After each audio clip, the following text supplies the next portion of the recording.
Nekem az első szülési élményem az nagyon-nagyon jó volt. Mikor, mármint az elejétől, amikor teherbe estem, 17 éves voltam.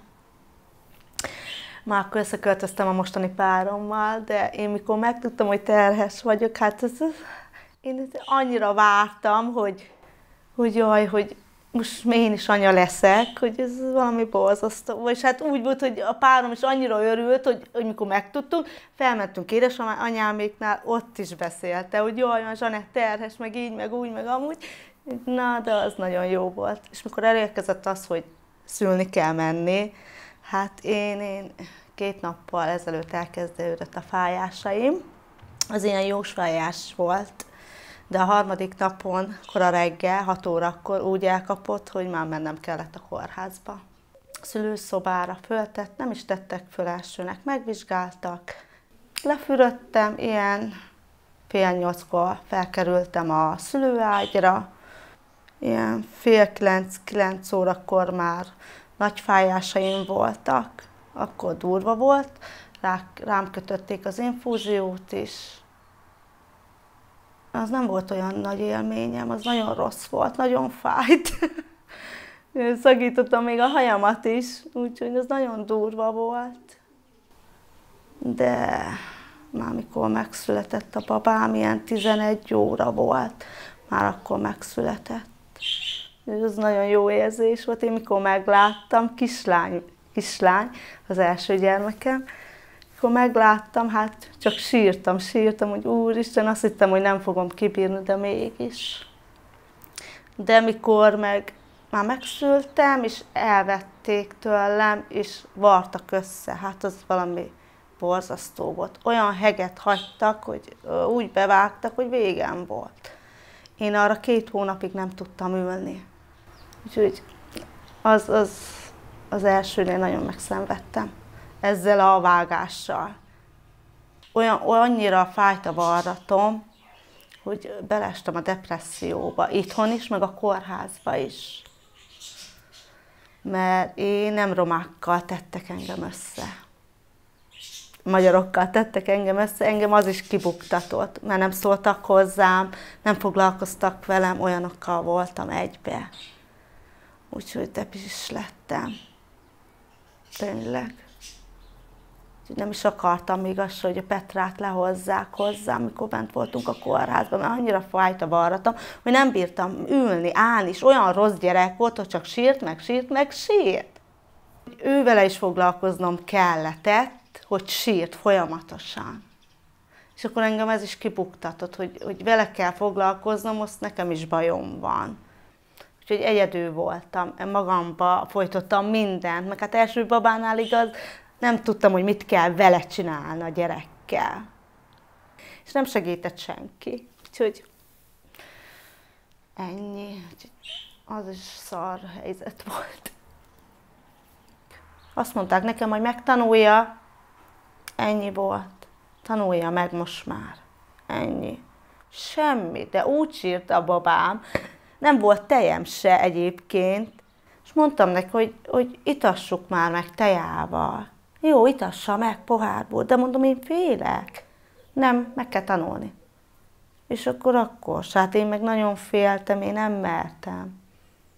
Úgyhogy nekem ez is baj volt akkor. És akkor nem volt egy olyan szobatársam, aki tényleg, hogy azt mondtam, hogy Zsani, vagy nem is tudom, hogy gyere segítek.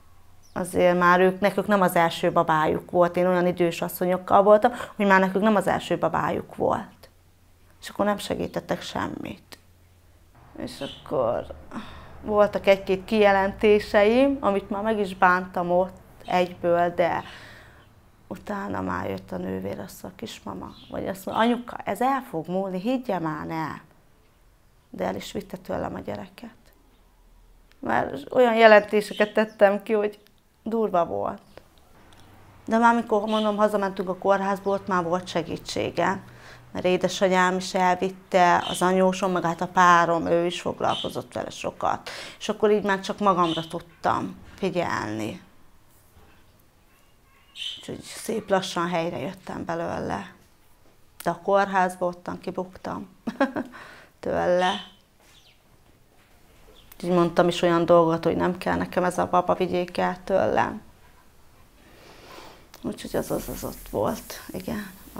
Az volt az első, ami olyan rossz élményem volt, de utána már azt legyőztem, jól lettem. Úgy velem volt végig a baba. A másodiknál meg szinte én hiába gondolkoztam, nem nagyon emlékszek. Arra emlékszek, hogy szilveszter nap volt, 31-e, az is reggel kezdődött, 7 órakor elvitt a mentő, és fél 12-re lett meg. Azt is nagyon jó megéltem, nem volt benne olyan rossz. Azzal már nem volt vágásom, azt simán szültem. Az teljesen jó volt. Kitoltak már egy fél óra múlva, fel is tudtam állni, zuhanyozni, jó voltam. Úgyhogy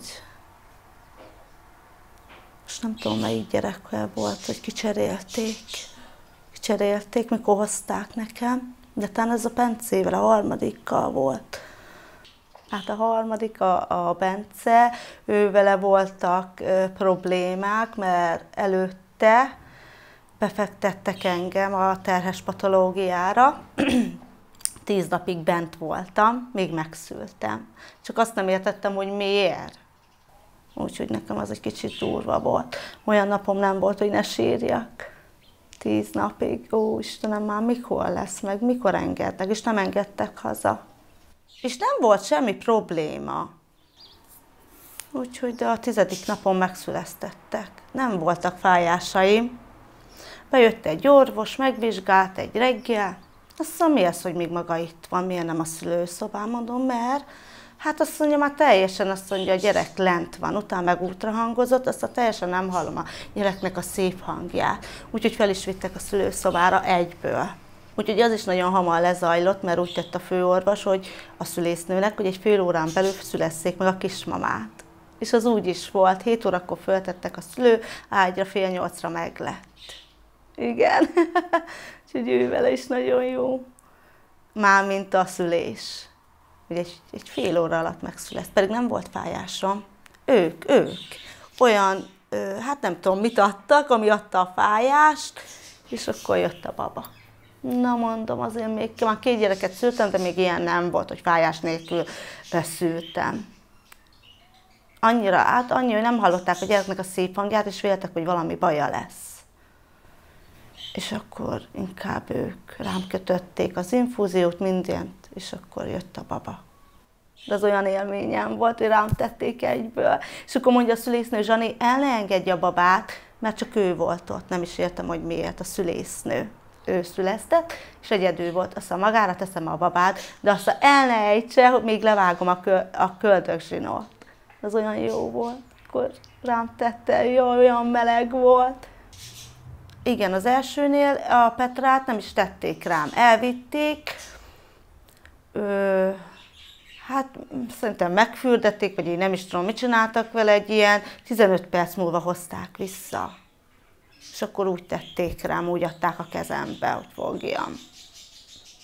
De én a Robikával is ugyanígy volt a másodikkal. De a Bencét az teljes csupasz, amikor kijött, egyből rám tette a szülésznő. Mondta, hogy el ne ejtsem, hogy még ő elvágja a köldögzsinót. Igen.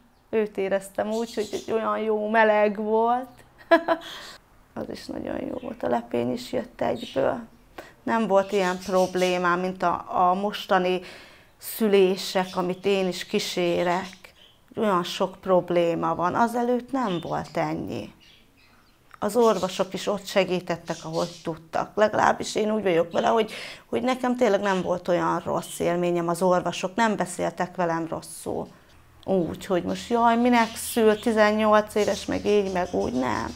Nagyon szépen bántak velem, mind a 3-mal. De a mostaniról már nem lehet elmondani ezt. Én is voltam már bent a szülőszobán, kísértem kismamákat, mostanság, de nagyon rosszul bánnak velük. Úgyhogy én örülök neki, hogy én ezt nem éltem meg, hogy az orvosok így bánjanak velem, mint a mostani helyzetbe. Nem szeretnék olyan élményt megélni, ami mostanság van a szülőszobán. Úgyhogy én ebben maradok az enyémbe, hogy nekem az tök jó volt. De már nem szülnék. Már nem. Bennem van, hogy kéne még egy kisbaba, de nem. Rá gondolok, hogy nem, hogy visszaesek sok mindenben, nem. Már nekem a Bence 9 éves lesz, úgyhogy már szabad akarok lenni. A fiatal életemet azzal töltöttem, hogy őket neveltem, meg még most is. Már most elérjük azt a kort, hogy már azért önállóak, én is dolgozom, úgyhogy én már ezt szeretném. De nagyon szeretem őket, örülök, hogy vannak.